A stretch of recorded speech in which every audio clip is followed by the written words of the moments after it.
Aureliano Buendía y Remedios Moscote se casaron un domingo de marzo ante el altar que el padre Nicanor Reina hizo construir en la sala de visitas.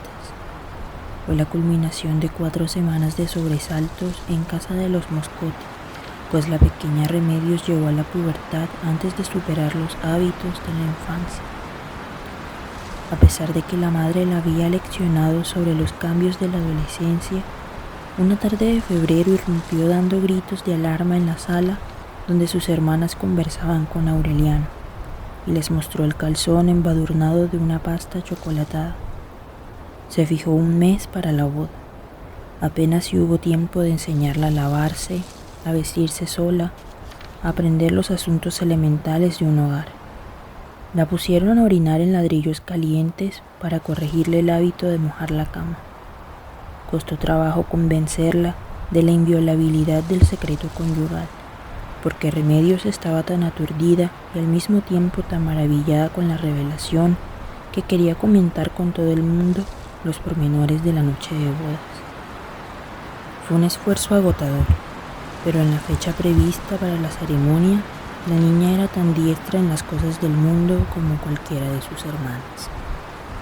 Don Apolinar Moscote la llevó del brazo por la calle adornada de flores y guirnaldas. Entre el estampido de los cohetes y la música de varias bandas, ella saludaba con la mano y daba las gracias con una sonrisa a quienes le deseaban buena suerte desde las ventanas. Aureliano, vestido de paño negro, con los mismos botines de charol con ganchos metálicos que había de llevar pocos años después frente al pelotón de fusilamiento, tenía una palidez intensa y una voladura en la garganta cuando recibió a su novia en la puerta de la casa y la llevó al altar. Ella se comportó con tanta naturalidad, con tanta discreción, que no perdió la compostura ni siquiera cuando Aureliano dejó caer el anillo al tratar de ponerse. En medio del murmullo y el principio de confusión de los convidados, ella mantuvo en alto el brazo con el mitón de encaje y permaneció con el anular dispuesto, hasta que su novio logró parar el anillo con el botín para que no siguiera rodando hasta la puerta, y regresó ruborizado al altar. Su madre y sus hermanas sufrieron tanto con el temor de que la niña hiciera una incorrección durante la ceremonia, que al final fueron ellas quienes cometieron la impertinencia de cargarla para darle un beso.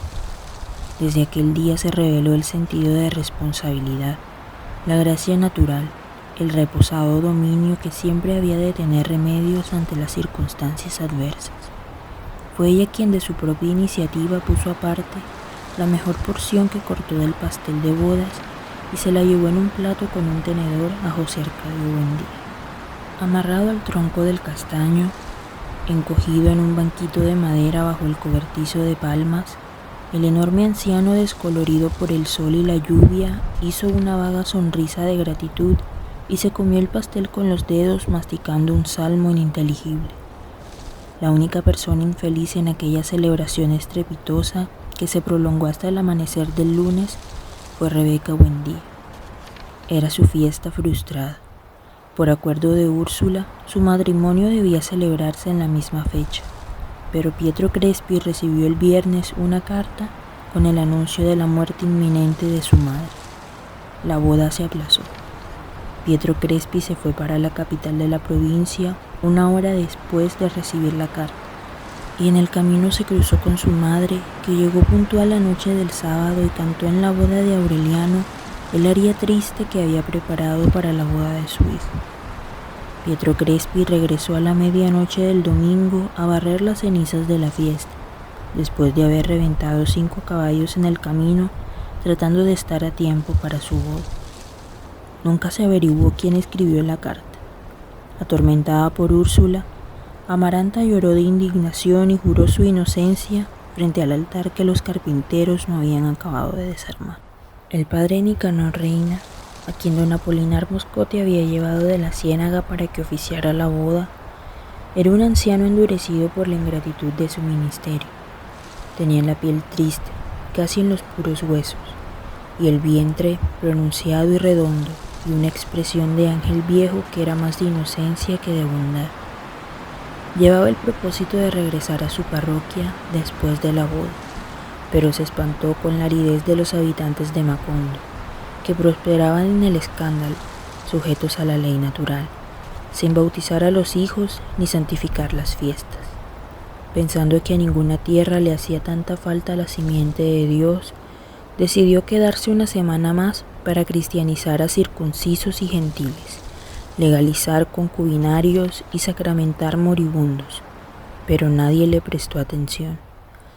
Le contestaban que durante muchos años habían estado sin cura, arreglando los negocios del alma directamente con Dios, y habían perdido la malicia del pecado mortal. Cansado de predicar en el desierto, el padre Nicanor se dispuso a emprender la construcción de un templo, el más grande del mundo, con santos de tamaño natural y vidrios de colores en las paredes, para que fuera gente desde Roma a honrar a Dios en el centro de la impiedad. Andaba por todas partes pidiendo limosnas con un platillo de cobre. Le daban mucho, pero él quería más, porque el templo debía tener una campana cuyo clamor sacara a flote a los ahogados. Suplicó tanto que perdió la voz. Sus huesos empezaron a llenarse de ruidos. Un sábado, no habiendo recogido ni siquiera el valor de las puertas, se dejó confundir por la desesperación. Improvisó un altar en la plaza y el domingo recorrió el pueblo con una campanita, como en los tiempos del insomnio, convocando a la misa campal. Muchos fueron por curiosidad, otros por nostalgia, otros para que Dios no fuera a tomar como agravio personal el desprecio a su intermediario. Así que a las 8 de la mañana estaba medio pueblo en la plaza, donde el padre Nicanor cantó los evangelios con voz lacerada por la súplica. Al final, cuando los asistentes empezaron a desbandarse, levantó los brazos en señal de atención.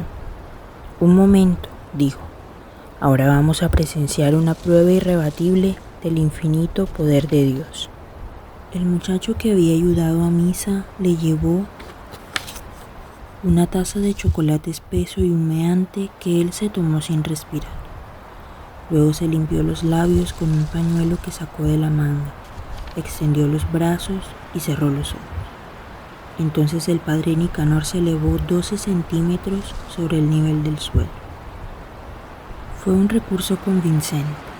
Anduvo varios días por entre las casas, repitiendo la prueba de levitación mediante el estímulo del chocolate, mientras el monaguillo recogía tanto dinero en un talego que en menos de un mes emprendió la construcción del templo. Nadie puso en duda el origen divino de la demostración, salvo José Arcadio Buendía, que observó sin inmutarse el tropel de gente que una mañana se reunió en torno al castaño para asistir una vez más a la revelación. Apenas estiró un poco en el banquillo y se encogió de hombros cuando el padre Nicanor empezó a levantarse del suelo junto con la silla en que estaba sentado. «Oh, que es simplicísimo», dijo José Arcadio Buendía. «Homo ist statum quartum materiae inveni». El padre Nicanor levantó la mano y las 4 patas de la silla se posaron en tierra al mismo tiempo. «Nego», dijo, «factum hoc existentiam Dei probat sine dubium». Fue así como se supo que era latín la endiablada jerga de José Arcadio Buendía.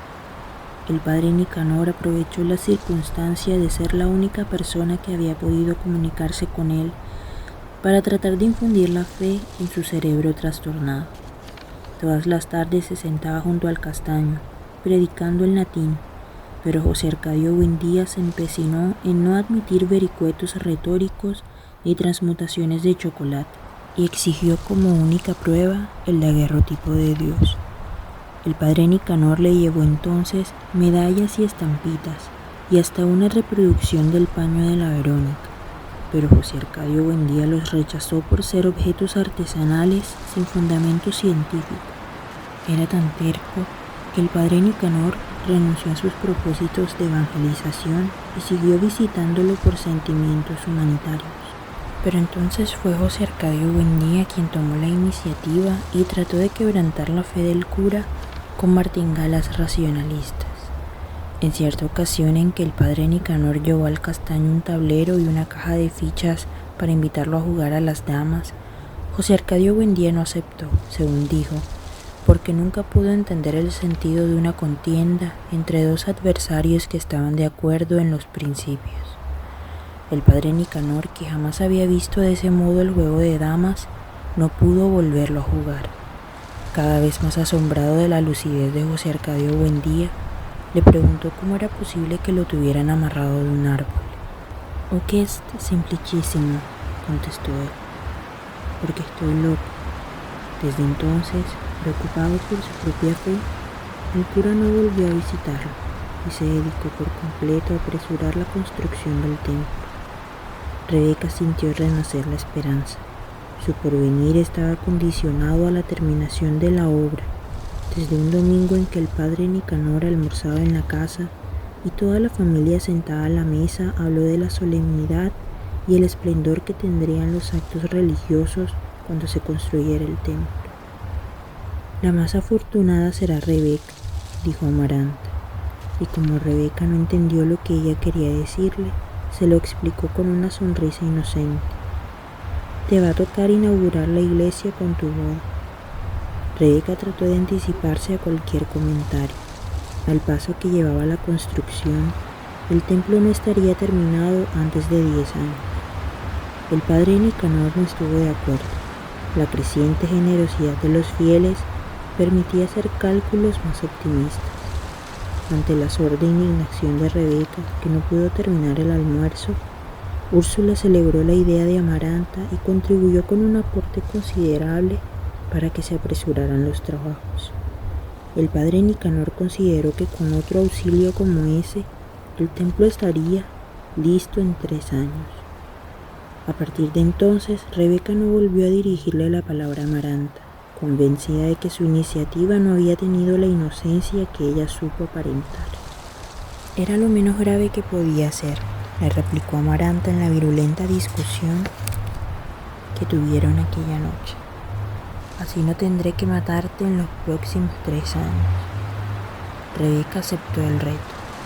Cuando Pietro Crespi se enteró del nuevo aplazamiento, sufrió una crisis de desilusión, pero Rebeca le dio una prueba definitiva de lealtad.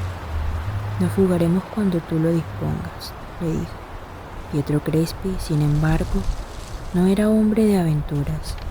Carecía del carácter impulsivo de su novia y consideraba el respeto a la palabra empeñada como un capital que no se podía dilapidar. Entonces Rebeca recurrió a métodos más audaces. Un viento misterioso apagaba las lámparas de la sala de visita y Úrsula sorprendía a los novios besándose en la oscuridad. Pietro Crespi le daba explicaciones atolondradas sobre la mala calidad de las modernas lámparas de alquitrán y hasta ayudaba a instalar en la sala sistemas de iluminación más seguros. Pero otra vez fallaba el combustible o se atascaban las mechas, y Úrsula encontraba a Rebeca sentada en las rodillas del novio.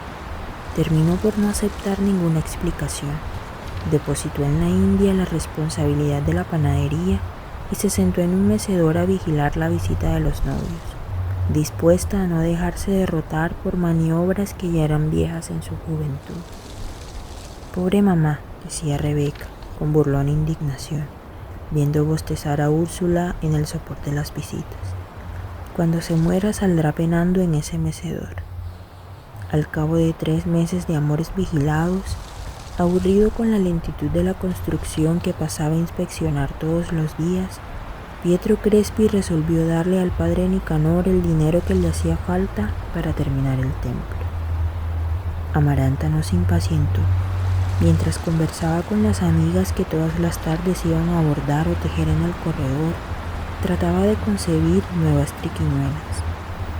Un error de cálculo echó a perder la que consideró más eficaz: quitar las bolitas de naftalina que Rebeca le había puesto a su vestido de novia antes de guardarlo en la cómoda del dormitorio.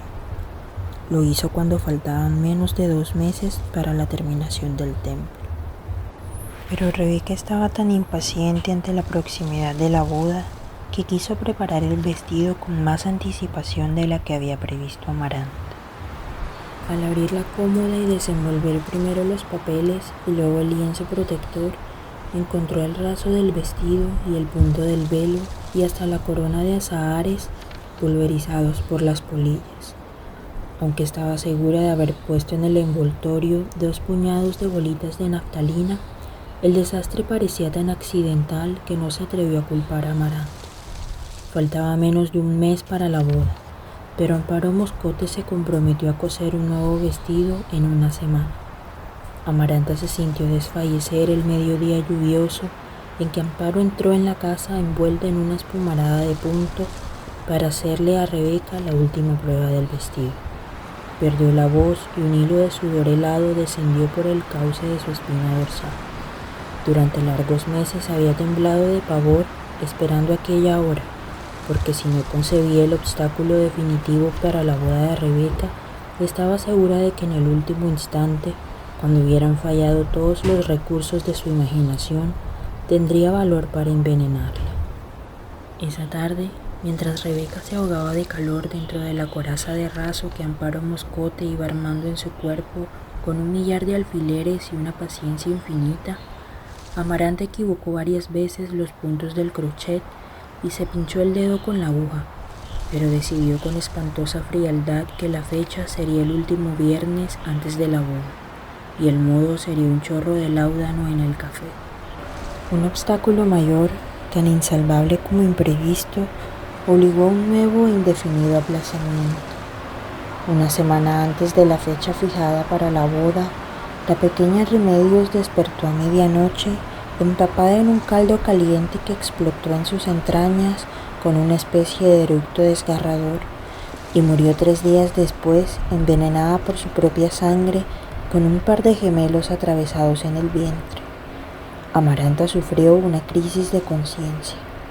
Había suplicado a Dios con tanto fervor que algo pavoroso ocurriera para no tener que envenenar a Rebeca, que se sintió culpable por la muerte de Remedios. No era ese el obstáculo por el que tanto había suplicado. Remedios había llevado a la casa un soplo de alegría. Se había instalado con su esposo en una alcoba cercana al taller, que decoró con las muñecas y juguetes de su infancia reciente, y su alegre vitalidad desbordaba las 4 paredes de la alcoba y pasaba como un ventarrón de buena salud por el corredor de las begonias. Cantaba desde el amanecer. Fue ella la única persona que se atrevió a mediar en las disputas de Rebeca y Amaranta. Se echó encima la dispendiosa tarea de atender a José Arcadio Buendía. Le llevaba los alimentos, lo asistía en sus necesidades cotidianas, lo lavaba con jabón y estropajo, le mantenía limpios de piojos y liendres los cabellos y la barba, conservaba en buen estado el cobertizo de palma y lo reforzaba con lonas impermeables en tiempos de tormenta. En sus últimos meses había logrado comunicarse con él en frases de latín rudimentario. Cuando nació el hijo de Aureliano y Pilar Ternera y fue llevado a la casa y bautizado en ceremonia íntima con el nombre de Aureliano José, Remedios decidió que fuera considerado como su hijo mayor. Su instinto maternal sorprendió a Úrsula. Aureliano, por su parte, encontró en ella la justificación que le hacía falta para vivir. Trabajaba todo el día en el taller y Remedios le llevaba a media mañana un tazón de café sin azúcar. Ambos visitaban todas las noches a los Moscote. Aureliano jugaba con el suegro interminables partidos de dominó, mientras Remedios conversaba con sus hermanas o trataba con su madre asuntos de gente mayor. El vínculo con los Buendía consolidó en el pueblo la autoridad de don Apolinar Moscote. En frecuentes viajes a la capital de la provincia, consiguió que el gobierno construyera una escuela para que la atendiera Arcadio, que había heredado el entusiasmo didáctico del abuelo. Logró por medio de la persuasión que la mayoría de las casas fueran pintadas de azul para la fiesta de la Independencia Nacional. A instancias del padre Nicanor, dispuso el traslado de la tienda de Catarino a una calle apartada y clausuró varios lugares de escándalo que prosperaban en el centro de la población. Una vez regresó con 6 policías armados de fusiles a quienes encomendó el mantenimiento del orden. sin que nadie se acordara del compromiso original de no tener gente armada en el pueblo. Aureliano se complacía de la eficacia de su suegro. «Te vas a poner tan gordo como él», le decían sus amigos. Pero el sedentarismo que acentuó sus pómulos y concentró el fulgor de sus ojos no aumentó su peso ni alteró la parsimonia de su carácter, y por el contrario, endureció en sus labios la línea recta de la meditación solitaria y la decisión implacable. Tan hondo era el cariño que él y su esposa habían logrado despertar en la familia de ambos, que cuando Remedios anunció que iba a tener un hijo, hasta Rebeca y Amaranta hicieron una tregua para tejer en lana azul por si nacía varón y en lana rosada por si nacía mujer. Fue ella la última persona en que pensó Arcadio pocos años después frente al pelotón de fusilamiento. Úrsula dispuso un duelo de puertas y ventanas cerradas, sin entrada ni salida para nadie, como no fuera para asuntos indispensables. Prohibió hablar en voz alta durante un año y puso el daguerrotipo de Remedios en el lugar en que se veló el cadáver, con una cinta negra terciada y una lámpara de aceite encendida para siempre. Las generaciones futuras, que nunca dejaron extinguir la lámpara, habían de desconcertarse ante aquella niña de faldas rizadas, botitas blancas y lazo de organdía en la cabeza, que no lograban hacer coincidir con la imagen académica de una bisabuela. Amaranta se hizo cargo de Aurelio José. Lo adoptó como un hijo que había de compartir su soledad y aliviarla del láudano involuntario que echaron sus súplicas desatinadas en el café de Remedios. Pietro Crespi entraba en puntillas al anochecer, con una cinta negra en el sombrero, y hacía una visita silenciosa a una Rebeca que parecía desangrarse dentro del vestido negro con mangas hasta los puños. Habría sido tan irreverente la sola idea de pensar en una nueva fecha para la boda, que el noviazgo se convirtió en una relación eterna, un amor de cansancio que nadie volvió a cuidar, como si los enamorados que en otros días descomponían las lámparas para besarse hubieran sido abandonados al albedrío de la muerte. Perdido el rumbo, completamente desmoralizada, Rebeca volvió a comer tierra. De pronto, cuando el duelo llevaba tanto tiempo que ya se habían reanudado las sesiones de punto de cruz, alguien empujó la puerta de la calle a las 2 de la tarde, en el silencio mortal del calor, y los horcones se estremecieron con tal fuerza en los cimientos que Amaranta y sus amigas bordando en el corredor, Rebeca chupándose el dedo en el dormitorio, Úrsula en la cocina, Aureliano en el taller, y hasta José Arcadio Buendía bajo el castaño solitario tuvieron la impresión de que un temblor de tierra estaba desquiciando la casa. Llegaba un hombre descomunal. Sus espaldas cuadradas apenas si cabían por las puertas. Tenía una medallita de la Virgen de los Remedios colgada en el cuello de bisonte, los brazos y el pecho completamente bordados de tatuajes crípticos, y en la muñeca derecha la apretada esclava de cobre de los niños en cruz. Tenía el cuero curtido por la sal de la intemperie, el pelo corto y parado como las crines de un mulo, las mandíbulas férreas y la mirada triste. Tenía un cinturón 2 veces más grueso que la cincha de un caballo, botas con polainas y espuelas y con los tacones cerrados, y su presencia daba la impresión trepidatoria de un sacudimiento sísmico. Atravesó la sala de visitas y la sala de estar, llevando en la mano unas alforjas medio desbaratadas, y apareció como un trueno en el corredor de las Begonias, donde Amaranta y sus amigas estaban paralizadas con las agujas en el aire. «Buenas», les dijo él con la voz cansada, y tiró las alforjas en la mesa de labor y pasó de largo hacia el fondo de la casa. «Buenas», le dijo a la asustada Rebeca, que lo vio pasar por la puerta de su dormitorio. «Buenas», le dijo Aureliano, que estaba con los 5 sentidos alertas en el mesón de orfebrería. No se entretuvo con nadie. Fue directamente a la cocina y allí se paró por primera vez en el término de un viaje que había empezado al otro lado del mundo. «Buenas», dijo. Úrsula se quedó una fracción de segundo con la boca abierta. Lo miró a los ojos Lanzó un grito y saltó a su cuello gritando y llorando de alegría. Era José Arcadio. Regresaba tan pobre como se fue, hasta el extremo de que Úrsula tuvo que darle 2 pesos para pagar el alquiler del caballo. Hablaba el español cruzado con jerga de marineros. Le preguntaron dónde había estado y contestó, por ahí. Colgó la hamaca en el cuarto que le asignaron y durmió 3 días. Cuando despertó, y después de tomarse 16 huevos crudos, salió directamente hacia la tienda de Catarina, donde su corpulencia monumental provocó un pánico de curiosidad entre las mujeres. Ordenó música y aguardiente para todos por su cuenta. Hizo apuestas de pulso con 5 hombres al mismo tiempo.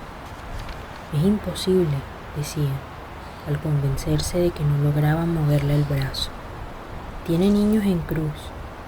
Catarino, que no creía en artificios de fuerza, apostó 12 pesos a que no movía el mostrador. José Arcadio lo arrancó de su sitio, lo levantó en vilo sobre la cabeza y lo puso en la calle. Se necesitaron 11 hombres para meterlo. En el calor de la fiesta exhibió sobre el mostrador su masculinidad inverosímil, enteramente tatuada con una maraña azul y roja de letreros en varios idiomas. A las mujeres que lo asediaron con su codicia les preguntó quién pagaba más. La que tenía más ofreció 20 pesos.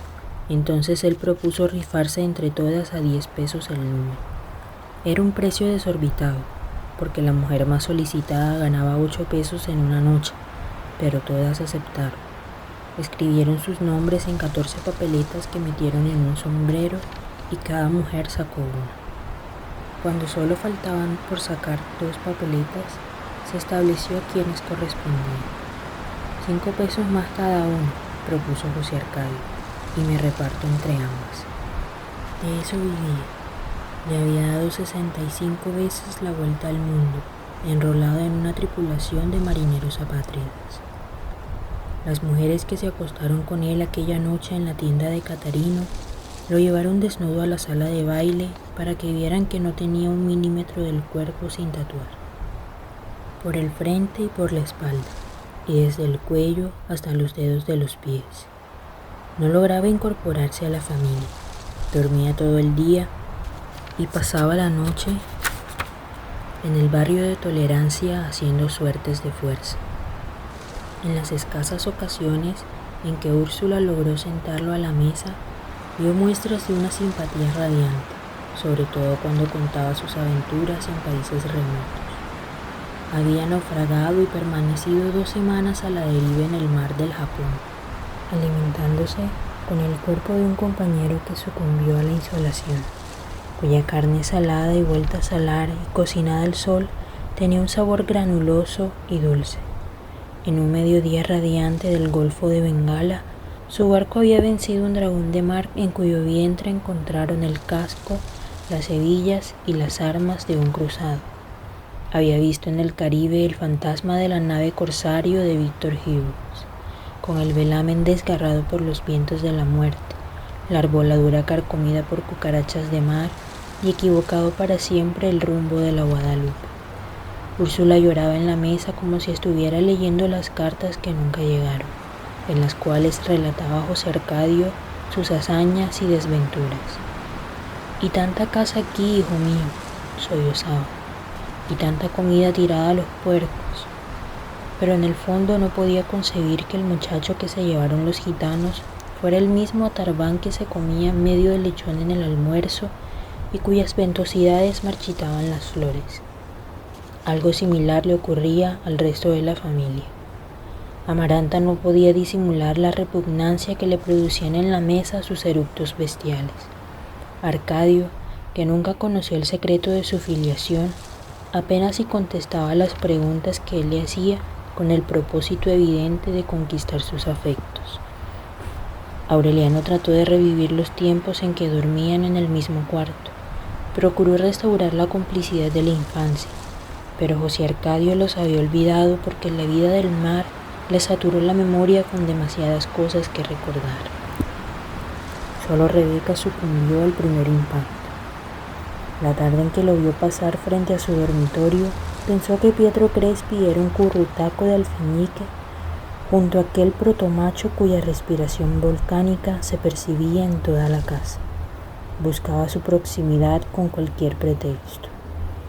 En cierta ocasión, José Arcadio la miró el cuerpo con una atención descarada y le dijo: «Eres muy mujer, hermanita». Rebeca perdió el dominio de sí misma. Volvió a comer tierra y cal de las paredes con la avidez de otros días y se chupó el dedo con tanta ansiedad que se le formó un callo en el pulgar. Vomitó un líquido verde con sanguijuelas muertas. Pasó noches en vela tiritando de fiebre, luchando contra el delirio, esperando, hasta que la casa trepidaba con el regreso de José Arcadio al amanecer. Una tarde, cuando todos dormían la siesta, no resistió más y fue a su dormitorio. Lo encontró en calzoncillos, despierto, tendido en la hamaca que había colgado de los horcones con cables de amarrar barcos. Le impresionó tanto su enorme desnudez tarabiscoteada que sintió el impulso de retroceder. «Perdone», se excusó, «no sabía que estaba aquí», pero apagó la voz para no despertar a nadie. «Ven acá», dijo él. Rebeca obedeció. Se detuvo junto a la hamaca, sudando hielo, sintiendo que se le formaban nudos en las tripas, mientras José Arcadio le acariciaba los tobillos con la yema de los dedos, y luego las pantorrillas, y luego los muslos, murmurando: «Ay, hermanita, ay, hermanita». Ella tuvo que hacer un esfuerzo sobrenatural para no morirse cuando una potencia ciclónica asombrosamente regulada la levantó por la cintura y la despojó de su intimidad con 3 zarpazos, y la descuartizó como a un pajarito. Alcanzó a dar gracias a Dios por haber nacido, antes de perder la conciencia en el placer inconcebible de aquel dolor insoportable, chapaleando en el pantano humeante de la hamaca que absorbió como un papel secante la explosión de su sangre. 3 días después se casaron en la misa de 5. José Arcadio había ido el día anterior a la tienda de Pietro Crespi. Lo había encontrado dictando una lección de cítara y no lo llevó aparte para hablarle. «Me caso con Rebeca», le dijo. Pietro Crespi se puso pálido, le entregó la cítara a uno de sus discípulos y dio la clase por terminada. Cuando quedaron solos en el salón atiborrado de instrumentos músicos y juguetes de cuerda, Pietro Crespi dijo: «Es su hermana». «No me importa», replicó José Arcadio. Pietro Crespi se enjugó la frente con el pañuelo impregnado de despliegue. «Es contra natura», explicó, «y además la ley lo prohíbe». José Arcadio se impacientó no tanto con la argumentación como con la palidez de Pietro Crespi. «Me cago 2 veces en natura», dijo, «y se lo vengo a decir para que no se tome la molestia de ir a preguntarle nada a Rebeca». Pero su comportamiento brutal se quebrantó al ver que a Pietro Crespi se le humedecían los ojos. «Ahora», le dijo en otro tono, «que si lo que le gusta es la familia, ahí le queda Amaranta». El padre Nicanor reveló en el sermón del domingo que José Arcadio y Rebeca no eran hermanos. Úrsula no perdonó nunca lo que consideró como una inconcebible falta de respeto, y cuando regresaron de la iglesia, prohibió a los recién casados que volvieran a pisar la casa. Para ella era como si hubieran muerto. Así que alquilaron una casita frente al cementerio y se instalaron en ella sin más muebles que la hamaca de José Arcadio. La noche de bodas a Rebeca le mordió el pie un alacrán que se había metido en su pantufla. Se le adormeció la lengua, pero eso no pidió que pasaran una luna de miel escandalosa. Los vecinos se asustaban con los gritos que despertaban a todo el barrio hasta 8 veces en una noche y hasta 3 veces en la siesta, y rogaban que una pasión tan desaforada no fuera a perturbar la paz de los muertos. Aureliano fue el único que se preocupó por ellos. Les compró algunos muebles y les proporcionó dinero hasta que José Arcadio recuperó el sentido de la realidad y empezó a trabajar las tierras de nadie que colindaban con el patio de la casa. Amaranta, en cambio, no logró superar jamás su rencor contra Rebeca, aunque la vida le ofreció una satisfacción con que no había soñado. Por iniciativa de Úrsula, que no sabía cómo reparar la vergüenza, Pietro Crespi siguió almorzando los martes en la casa, sobrepuesto al fracaso con una serena dignidad. Conservó la cinta negra en el sombrero como una muestra de aprecio por la familia y se complacía en demostrar su afecto a Úrsula llevándole regalos exóticos, sardinas portuguesas, mermelada de rosas turcas y en cierta ocasión un primoroso mantón de maní. Amaranta lo atendía con una cariñosa diligencia, adivinaba sus gustos, le arrancaba los hilos descosidos en los puños de la camisa y bordó una docena de pañuelos con sus iniciales para el día de su cumpleaños. Los martes, después del almuerzo, mientras ella bordaba en el corredor, él le hacía una alegre compañía. Para Pietro Crespi, aquella mujer que siempre consideró y trató como una niña, fue una revelación. Aunque su tipo carecía de gracia, tenía una rara sensibilidad para apreciar las cosas del mundo y una ternura secreta. Un martes, cuando nadie dudaba de que tarde o temprano tenía que ocurrir, Pietro Crespi le pidió que se casara con él. Ella no interrumpió su labor, esperó a que pasara el caliente rubor de sus orejas e imprimió a su voz un sereno énfasis de madurez.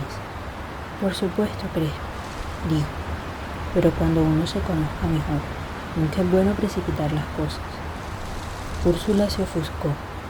A pesar del aprecio que le tenía Pietro Crespi, no lograba establecer si su decisión era buena o mala desde el punto de vista moral, después del prolongado y ruidoso noviazgo con Rebeca, pero terminó por aceptarlo como un hecho sin calificación, porque nadie compartió sus dudas.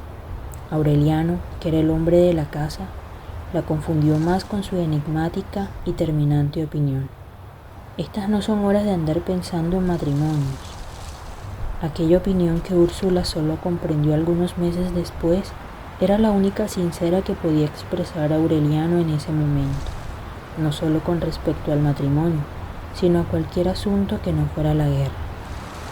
Él mismo, frente al pelotón de fusilamiento, no había de entender muy bien cómo se fue encadenando la serie de sutiles pero irrevocables casualidades que lo llevaron hasta ese punto. La muerte de Remedios no le produjo la conmoción que temía. Fue más bien un sordo sentimiento de rabia que paulatinamente se disolvió en una frustración solitaria y pasiva, semejante a la que experimentó en los tiempos en que estaba resignado a vivir sin mujer. Volvió a hundirse en el trabajo, pero conservó la costumbre de jugar dominó con su suegro. En una casa amordazada por el luto, las conversaciones nocturnas consolidaron la amistad de los dos hombres. «Vuelve a casarte, Aurelito», le decía el suegro. «Tengo 6 hijas para escoger». En cierta ocasión, en vísperas de las elecciones, don Apolinar Moscote regresó de uno de sus frecuentes viajes, preocupado por la situación política del país. Los liberales estaban decididos a lanzarse a la guerra. Como Aureliano tenía en esa época nociones muy confusas sobre las diferencias entre conservadores y liberales, su suegro le daba lecciones esquemáticas. Los liberales, le decía, eran masones, gente de mala índole, partidaria de ahorcar a los curas, de implantar el matrimonio civil y el divorcio, de reconocer iguales derechos a los hijos naturales que a los legítimos, y de despedazar al país en un sistema federal que despojara de poderes a la autoridad suprema. Los conservadores, en cambio, que habían recibido el poder directamente de Dios, propugnaban por la estabilidad del orden público y la moral familiar. Eran los defensores de la fe de Cristo, del principio de autoridad, y no estaban dispuestos a permitir que el país fuera descuartizado en entidades autónomas. Por sentimientos humanitarios, Aureliano simpatizaba con la actitud liberal respecto de los derechos de los hijos naturales, pero de todos modos no entendía cómo se llegaba al extremo de hacer una guerra por cosas que no podían tocarse con las manos. Le pareció una exageración que su suegro se hiciera enviar para las elecciones 6 soldados armados con fusiles, al mando de un sargento, en un pueblo sin pasiones políticas. No solo llegaron, sino que fueron de casa en casa, decomisando armas de cacería, machetes y hasta cuchillos de cocina, antes de repartir entre los hombres mayores de 21 años las papeletas azules con los nombres de los candidatos conservadores y las papeletas rojas con los nombres de los candidatos liberales. La víspera de las elecciones, el propio don Apolinar Moscote leyó un bando que prohibía desde la medianoche del sábado y por 48 horas la venta de bebidas alcohólicas y la reunión de más de 3 personas que no fueran de la misma familia. Las elecciones transcurrieron sin incidentes. Desde las 8 de la mañana del domingo se instaló en la plaza la urna de madera custodiada por los 6 soldados. Se votó con entera libertad, como pudo comprobarlo el propio Aureliano, que estuvo casi todo el día con su suegro vigilando que nadie votara más de una vez. A las 4 de la tarde, un repique de redoblante en la plaza anunció el término de la jornada y don Apolinar Moscote selló la urna con una etiqueta cruzada con su firma. Esa noche, mientras jugaba dominó con Aureliano, le ordenó al sargento romper la etiqueta para contar los votos. Había casi tantas papeletas rojas como azules, pero el sargento solo dejó 10 rojas y completó la diferencia con azules. Luego volvieron a sellar la urna con una etiqueta nueva y al día siguiente a primera hora se la llevaron para la capital de la provincia. Los liberales irán a la guerra, dijo Aureliano. Don Apolinar no desatendió sus fichas de dominó. Si lo dices por los cambios de papeletas, no irán, dijo. Se dejan algunas rojas para que no haya reclamos. Aureliano comprendió las desventajas de la oposición. Si yo fuera liberal, dijo, iría a la guerra por esto de las papeletas. Su suegro lo miró por encima del marco de los anteojos. Ay, Aurelito, dijo, si tú fueras liberal, aunque fueras mi yerno, no hubieras visto el cambio de las papeletas. Lo que en realidad causó indignación en el pueblo no fue el resultado de las elecciones, sino el hecho de que los soldados no hubieran devuelto las armas. Un grupo de mujeres habló con Aureliano para que consiguiera con su suegro la restitución de los cuchillos de cocina. Don Apolinar Moscote le explicó, en estricta reserva, que los soldados se habían llevado las armas decomisadas como prueba de que los liberales se estaban preparando para la guerra. Lo alarmó el cinismo de la declaración. No hizo ningún comentario, pero cierta noche en que Gerineldo Márquez y Magnífico Bisbal hablaban con otros amigos del incidente de los cuchillos, le preguntaron si era liberal o conservador. Aureliano no vaciló. Si hay que ser algo, sería liberal, dijo, porque los conservadores son unos tramposos. Al día siguiente, a instancias de sus amigos, fue a visitar al doctor Alirio Noguera para que le tratara un supuesto dolor en el hígado. Ni siquiera sabía cuál era el sentido de la patraña. El doctor Alirio Noguera había llegado a Macondo pocos años antes con un botiquín de globulitos sin sabor y una divisa médica que no convenció a nadie. Un clavo saca otro clavo. En realidad era un farsante. Detrás de su inocente fachada de médico sin prestigio, se escondió un terrorista que tapaba con unas cáligas de media pierna las cicatrices que dejaron en sus tobillos 5 años de cepo. Capturado en la primera aventura federalista, logró escapar a Curazao disfrazado con el traje que más detestaba en este mundo, una sotana. Al cabo de un prolongado destierro, embullado por las exaltadas noticias que llevaban a Curazao los exiliados de todo el Caribe, se embarcó en una goleta de contrabandistas y apareció en Riohacha con los frasquitos de glóbulos que no eran más que de azúcar refinada y un diploma de la Universidad de Leipzig falsificado por él mismo. Lloró de desencanto.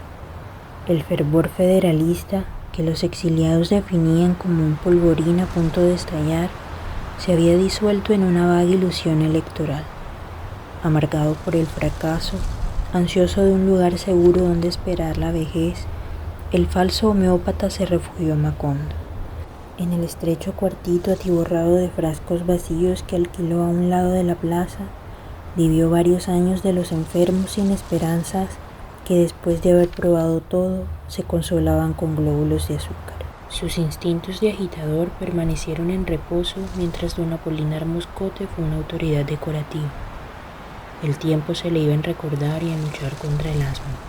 La proximidad de las elecciones fue el hilo que le permitió encontrar de nuevo la madeja de la subversión. Estableció contacto con la gente joven del pueblo, que carecía de formación política, y se empeñó en una sigilosa campaña de instigación. Las numerosas papeletas rojas que aparecieron en la urna y que fueron atribuidas por don Apolinar Moscote a la novelería propia de la juventud eran parte de su plan. Obligó a sus discípulos a votar para convencerlos de que las elecciones eran una farsa. Lo único eficaz, decía, es la violencia. La mayoría de los amigos de Aureliano andaban entusiasmados con la idea de liquidar el orden conservador, pero nadie se había atrevido a incluirlo en los planes, no solo por sus vínculos con el corregidor, sino por su carácter solitario y evasivo.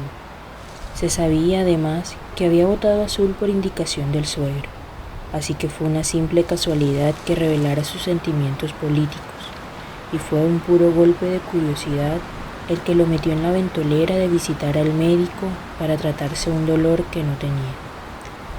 En el cuchitril oloroso a telaraña alcanforada se encontró con una especie de iguana polvorienta cuyos pulmones silbaban al respirar. Antes de hacerle ninguna pregunta, el doctor lo llevó a la ventana y le examinó por dentro el párpado inferior. «No es ahí», dijo Aureliano, según le habían indicado. Se hundió el hígado con la punta de los dedos y agregó: «Es aquí donde tengo el dolor que no me deja dormir». Entonces el doctor Noguera cerró la ventana con el pretexto de que había mucho sol y le explicó en términos simples por qué era un deber patriótico asesinar a los conservadores. Durante varios días llevó a Aureliano un frasquito en el bolsillo de la camisa. Lo sacaba cada 2 horas, ponía 3 globulitos en la palma de la mano y se los echaba de golpe en la boca para disolverlos lentamente en la lengua. Don Apolinar Moscote se burló de su fe en la homeopatía, pero quienes estaban en el complot reconocieron en él a uno más de los suyos. Casi todos los hijos de los fundadores estaban implicados, aunque ninguno sabía concretamente en qué consistía la acción que ellos mismos tramaban. Sin embargo, el día en que el médico le reveló el secreto a Aureliano, éste le sacó el cuerpo a la conspiración. Aunque entonces estaba convencido de la urgencia de liquidar al régimen conservador, el plan lo horrorizó. El doctor Noguera era un místico del atentado personal. Su sistema se reducía a coordinar una serie de acciones individuales que en un golpe maestro de alcance nacional liquidara a los funcionarios del régimen con sus respectivas familias, sobre todo a los niños, para exterminar el conservatismo en la semilla. Don Apolinar Moscote, su esposa y sus 6 hijas, por supuesto, estaban en la lista. «Usted no es liberal ni es nada», le dijo Aureliano sin alterarse. «Usted no es más que un matarife».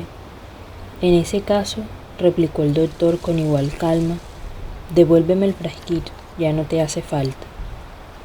Solo 6 meses después supo Aureliano que el doctor lo había desahuciado como hombre de acción, por ser un sentimental sin porvenir, con un carácter pasivo y una definida vocación solitaria. Trataron de cercarlo, temiendo que denunciara la conspiración. Aureliano los tranquilizó. No diría una palabra, pero la noche en que fueran a asesinar a la familia Moscote, lo encontrarían a él defendiendo la puerta. Demostró una decisión tan convincente que el plan se aplazó para una fecha indefinida. Fue por esos días que Úrsula consultó su opinión sobre el matrimonio de Pietro Crespi y Amaranta, y él contestó que los tiempos no estaban para pensar en eso. Desde hacía una semana llevaba bajo la camisa una pistola arcaica. Vigilaba a sus amigos. Iba por las tardes a tomar el café con José Arcadio y Rebeca, que empezaban a ordenar su casa, y desde las 7 jugaba dominó con el suegro. A la hora del almuerzo conversaba con Arcadio, que era ya un adolescente monumental, y lo encontraba cada vez más exaltado con la inminencia de la guerra. En la escuela, donde Arcadio tenía alumnos mayores que él revueltos con niños que apenas empezaban a hablar, había prendido la fiebre liberal. Se hablaba de fusilar al padre Nicanor, de convertir el templo en escuela, de implantar el amor libre. Aureliano procuró atemperar sus ímpetus. Le recomendó discreción y prudencia. Sordo a su razonamiento sereno, a su sentido de la realidad, Arcadio le reprochó en público su debilidad de carácter. Aureliano esperó. Por fin, a principios de diciembre, Úrsula irrumpió trastornada en el taller. Estalló la guerra. En efecto, había estallado desde hacía 3 meses. La ley marcial imperaba en todo el país. El único que lo supo a tiempo fue don Apolinar Moscote, pero no le dio la noticia ni a su mujer mientras llegaba el pelotón del ejército que había de ocupar el pueblo por sorpresa. Entraron sin ruido antes del amanecer, con 2 piezas de artillería ligera tiradas por mulas, y establecieron el cuartel en la escuela. Se impuso el toque de queda a las 6 de la tarde. Se hizo una requisa más drástica que la anterior, casa por casa, y esta vez se llevaron hasta las herramientas de labranza. Sacaron a rastras al doctor Noguera, lo amarraron a un árbol de la plaza y lo fusilaron sin fórmula de juicio. El padre Nicanor trató de impresionar a las autoridades militares con el milagro de la levitación, y un soldado lo descalabró de un culatazo. La exaltación liberal se apagó en un terror silencioso. Aureliano, pálido, hermético, siguió jugando dominó con su suegro. Comprendió que a pesar de su título actual de jefe civil y militar de la plaza, don Apolinar Moscote era otra vez una autoridad decorativa. Las decisiones las tomaba un capitán del ejército que todas las mañanas recaudaba una manlieva extraordinaria para la defensa del orden público. 4 soldados al mando suyo arrebataron a su familia a una mujer que había sido mordida por un perro rabioso y la mataron a culatazos en plena calle. Un domingo, 2 semanas después de la ocupación, Aureliano entró en la casa de Gerineldo Márquez y con su parsimonia habitual pidió un tazón de café sin azúcar. Cuando los dos quedaron solos en la cocina, Aureliano imprimió a su voz una autoridad que nunca se le había conocido. «Prepara a los muchachos», dijo. «Nos vamos a la guerra». Gerineldo Márquez no lo creyó. «¿Con qué armas?», preguntó. «Con las de ellos», contestó Aureliano. El martes a medianoche, en una operación descabellada, 21 hombres menores de 30 años al mando de Aureliano Buendía, armados con cuchillos de mesa y hierros afilados, tomaron por sorpresa la guarnición. Se apoderaron de las armas y fusilaron en el patio al capitán y los 4 soldados que habían asesinado a la mujer. Esa misma noche, mientras se escuchaban las descargas del pelotón de fusilamiento, Arcadio fue nombrado jefe civil y militar de la plaza. Los rebeldes casados apenas tuvieron tiempo de despedirse de sus esposas, a quienes abandonaron a sus propios recursos. Se fueron al amanecer, aclamados por la población liberada del terror, para unirse a las fuerzas del general revolucionario Victorio Medina, que según las últimas noticias andaba por el rumbo de Manaure. Antes de irse, Aureliano sacó a don Apolinar Moscote de un armario. «Usted se queda tranquilo, suegro», le dijo. «El nuevo gobierno garantiza, bajo palabra de honor, su seguridad personal y la de su familia». Don Apolinar Moscote tuvo dificultades para identificar a aquel conspirador de botas altas y fusil terciado a la espalda con quien había jugado dominó hasta las 9 de la noche. «Esto es un disparate, Aurelito», exclamó. «Ningún disparate», dijo Aureliano. «Es la guerra. Y no me vuelva a decir Aurelito, que ya soy el coronel Aureliano Buendía».